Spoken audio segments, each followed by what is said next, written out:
wanted to assemble this scope anyway, so I figured might as well video it. I'm just going to run through it real quick. So we got the mirroring in, we got the wheels and handles in, same as the other ones. Again, as the other ones, I backed off one of my lower truss mounts, drilling about 3/8 of an inch of threads. I'm going to start with the back truss. Like the other ones, they only go on in one direction. So we got the longest equal length truss going on the back here, like this.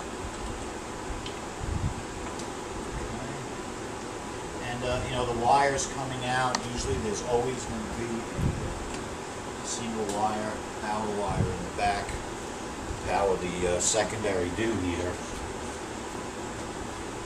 This particular scope also has some other options on it, so the truss that goes on this side also has wire. Okay, so we go ahead with this one. Again, plates to the outside, the upper truss plates to the outside, recessed ends to the bottom, same as I showed on the other ones. Go ahead and get these on.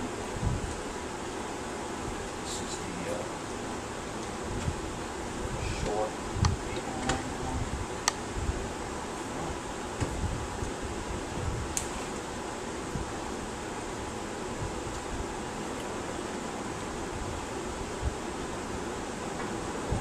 and then I have the last.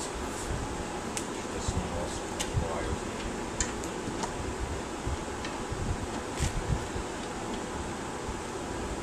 again, don't have to over tighten these, just snug them up. This.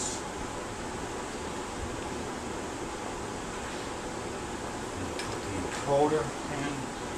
As I mentioned in the other ones, this one doesn't have to be removed. The encoder doesn't have to be removed. Not pulling out the mirror box. I just wanted to show this close up. This is the way the wire runs. It's actually on the outside of the coder, not behind it.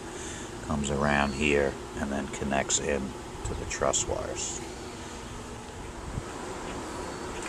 Got trusses and coders on. Okay, I'm putting the winch in the way I showed earlier.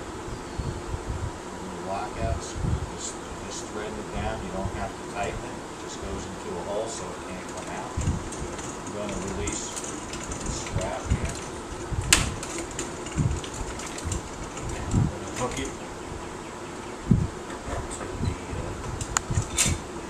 to the opening in the wheel handle.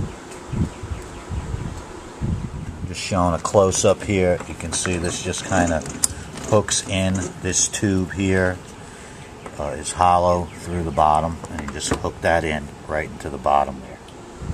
So I have the winch in. I'm going to click up, I'm going to gauge it, I'm going to crank it down right here. You want to make sure before you do this that altitude is disengaged.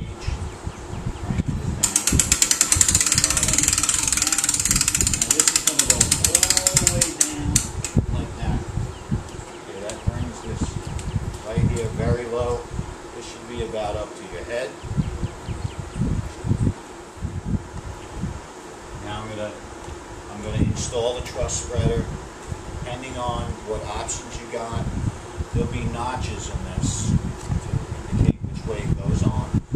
So like this one here has 2 wires on the side. There's 2 here, 1 wire on the top, 1 notch here. If it only had 1 wire on the top, there would only be a single notch. That pretty much indicates what direction this goes in. This is padded so it doesn't scratch. Put this in, you'll see there's bolts that fit into little holes here. So I'm going to put the bottom and the top in first, then the bottom. And I'll just lift this up, then the sides in, just like that. Okay. Now this is holding the trusses in the proper place to install the upper tube assembly. Alright, right now I'm going to put the shroud on. So remember, both drawstrings to the bottom, to the bottom here, and then obviously the back end is much larger than the front. We basically have the top seam arm.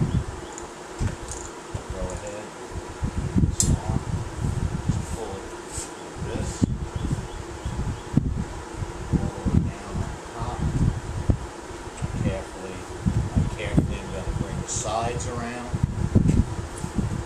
This, the bottom.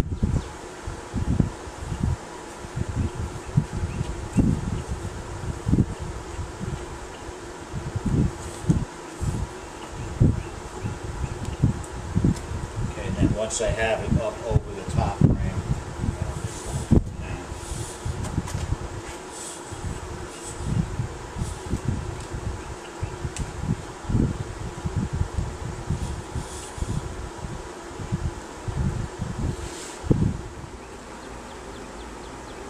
Okay, I got my light shroud out, so next is the upper tube assembly.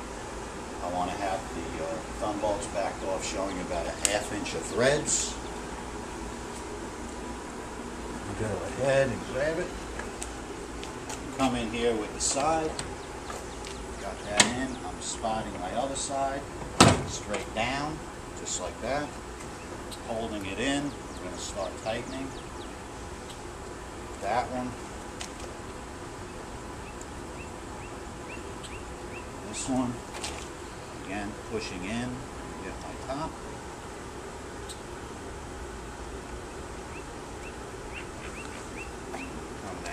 Bottom. At this point, scope is assembled. I'm going to come over to the winch, putting it in neutral. I'm going to back it off, release the strap. Go ahead and lift this up. Come in here, I'm undoing the thumb bolt. Just backing it off a little, sliding this out.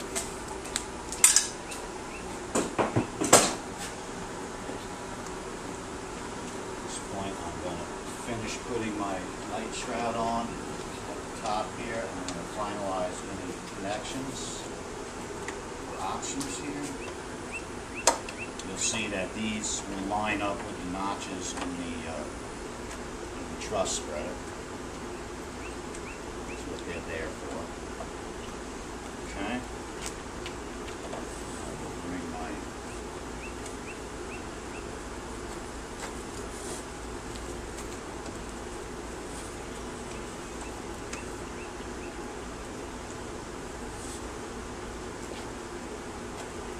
light shroud up around all of my two thumb bolts. Make sure this is over the bottom ring and over the thumb bolts. Then I can stand it straight up and take out any excess down to the bottom. Take this out.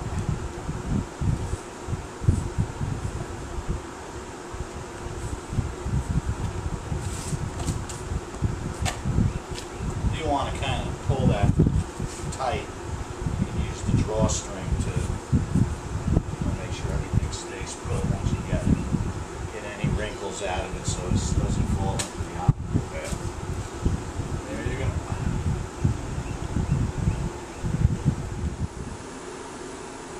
Alright, so we got it all assembled now. I'm going to remove the wheels and handles. I took them out of the other side. Slide these out and put my thumb bolts back in there so I don't lose them. Okay. Take the wheel out. Put that back in there so I don't lose it. Okay, so last but not least, I'm going to do the podium. It just slides into the rear handle hole, right in there. It has its own thumb bolt. Tighten it up, okay, and then the wiring. You can see you have a black and a red. Okay, they're zip tied together. Doesn't matter which one they go in here, but it does go like that. They're kind of wired so the lengths are right. The silver cable goes into the DSC port, This black Cat 5 cable goes right here. This is to complete the encoder connections to this Cat 5 coupler. Okay. And then over here, this is the azimuth encoder, which I'm going to pull out. This slides up the encoder arm shaft. Goes in very easy. Okay, comes out the top here. I'm going to plug that into the encoder. This you can leave connected if you're not removing the encoder arm or the mirror box. And then these two will finish the connection to the trusses, and that's it. And then of course I have the hand pad, which that'll plug into the HC port on the servo cat box. I just wanted to show the back of the Argo Navis. This is the silver 4-conductor wire that went into the DSC port in the servo cat box into serial 1. This is the Cat 5 cable that plugged into the coupler and the rocker into encoders, and this is the external power into DC in. Now this scope has an optional DC power plug for an accessory that can go in here, and that completes the wiring on the scope. That finishes the assembly of the 30-inch, so basically at this point all you need to do is collimate it up and do some awesome observing. I don't think we're going to have skies tonight. Do some testing with this guy. Get it done, and thank you for watching our videos, and clear skies.